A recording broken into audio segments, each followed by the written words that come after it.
man, this is not good. Bitcoin is struggling to hold on to 26k, forming a bearish pattern here, which could trigger the price down to 25k. But the question is going to be, is 25k the final call here for Bitcoin? Could we fall lower down to 24k or even lower down to 22k? We're going to break that down. But something a little bit more alarming is going on right now. When I was doing my research this morning, I jumped straight across to the dollar index. I wanted to see how is the dollar index setting itself up today. And you can see here, it is setting itself up for a red candlestick, which is really good. Remember, the last 5 weekly candles here to the upside has decimated Bitcoin. Dollar index has moved to the upside, Bitcoin and risk fall to the downside. So we need to extend this move to the downside. I mean, we spoke about the EMA ribbon, right? We needed to lose its EMA ribbon and get rejected just like it did here.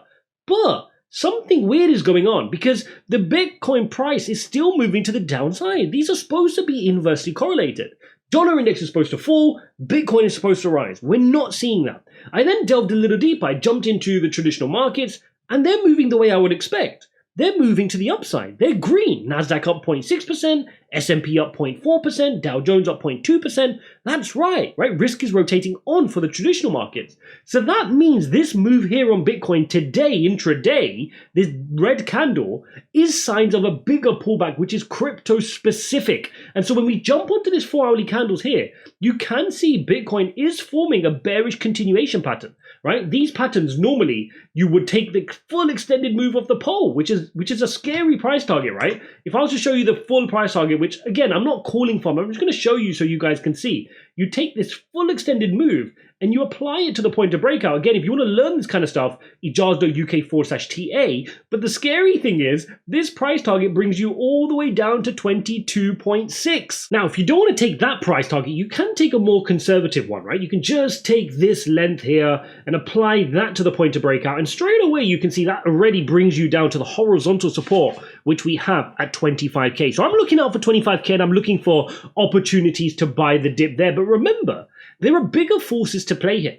And the bigger forces which we have to be prepared for to the downside. I've been calling for some downside for a while. Whenever people get excited at 31.8, I say, guys, watch out. And hopefully right now, there's a big glaring pattern which is obvious to you right now. And if it's not, you've not been following the TA, right? Ijaz.uk/TA, because you should right now be noticing this. Let me get the highlighter out. Watch this. Big move to the upside, came down, big move to the upside, came down. Is it obvious now? Yes, it's an M pattern. And an M pattern with this neckline could lead to a big move. I mean, if you take the very extended move here of the M pattern and apply that to the point of breakout, you're then talking a move down to 18.7. So these are quite scary price targets. Now, of course, before then, we've not lost this neckline. So what we're hoping for this bullish continuation is we want to bounce here if we want the bullish situation to play out. Right? That's what we need here to the upside. So this is all to play for here at this level, around this 25k to 25.2k on this line where we bounce from here. This needs to bounce for us. That's very important that we bounce here on crypto.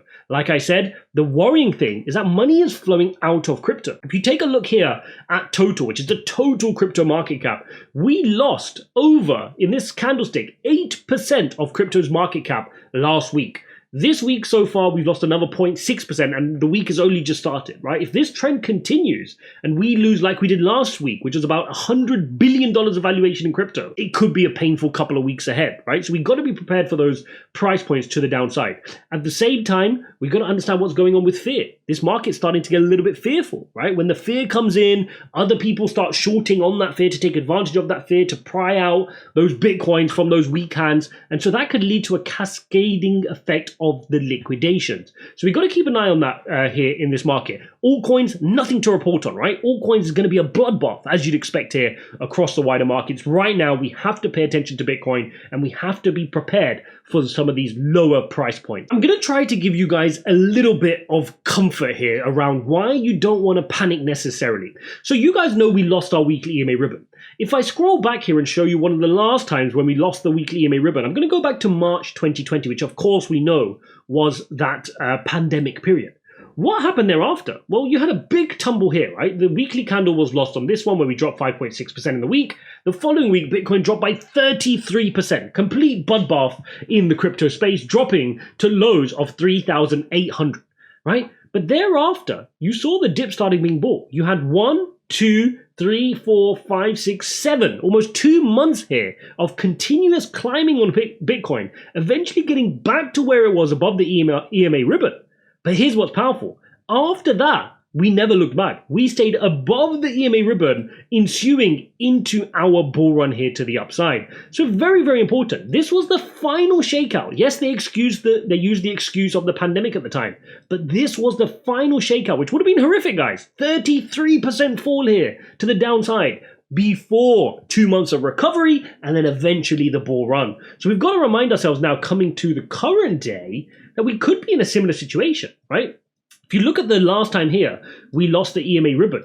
Look how we fell below the EMA ribbon. We fell even more. We spent a couple of months here to the upside, regained it, only to tumble down even more, right? So it's not I don't want you guys to think it's a great situation that we're below the EMA ribbon. It's not. We are officially bearish here on the weekly time frame, and it could suggest we could have a bigger move to the downside, like I've just shared with you with the various patterns.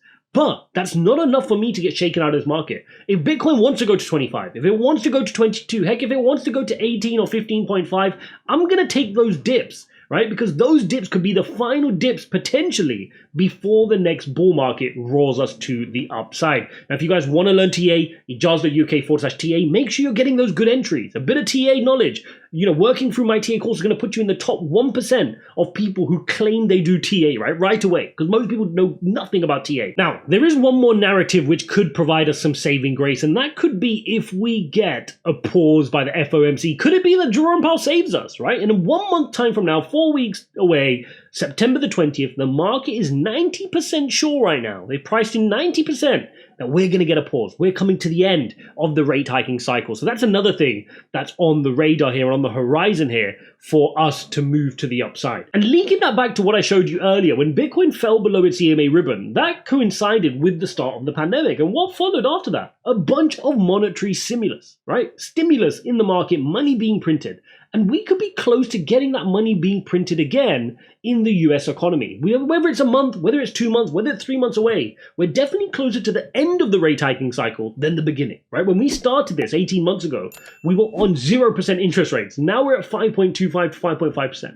We're close. Whether it's one more hike, whether it's a pause soon and then rotating back down, the US government have always proven that they will print. They will print their way out of difficulties. They will print their way out of economic hardship. And when that happens, we see a big rotation onto risk on, and that's where Bitcoin tends to do well. Hopefully you guys enjoyed this video. If you like this type of content, make sure you smash on the likes. Don't forget to subscribe. Make sure you go get caught up on this video here, and I'll see you in the next one.